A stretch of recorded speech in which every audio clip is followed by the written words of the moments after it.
Je suis avec vous, ne vous inquiétez pas, mais vous allez avoir mal au crâne. Nous sommes sur notre série des exercices corrigés en algo, chapitre structure conditionnelle, exercice 2. Qu'est-ce qu'il veut? Il veut qu'on écrit un algorithme qui demande à l'utilisateur de saisir une série de valeurs, une série de 10 valeurs entières, et le programme détermine et affiche le plus grand entier et le plus petit entier de la série. Maintenant, on va aller sur notre pad faire ça.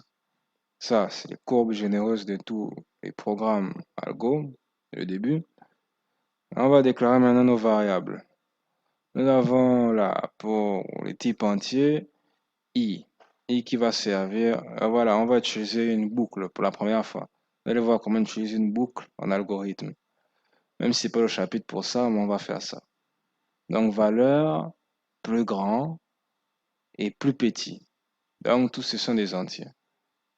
Maintenant, là, on va initialiser le plus grand et le plus petit avec des valeurs extrêmes.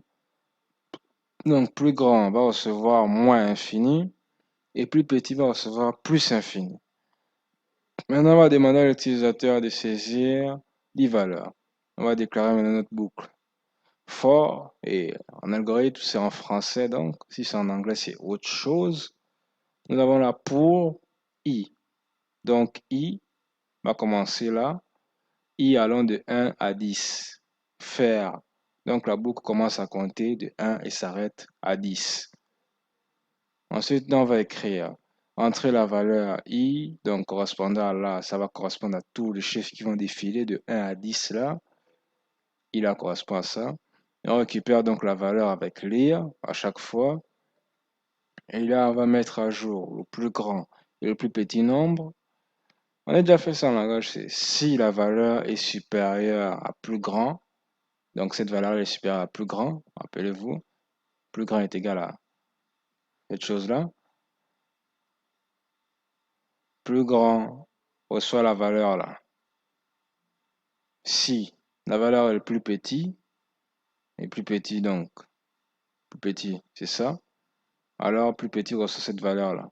Donc si la valeur est inférieure à plus petit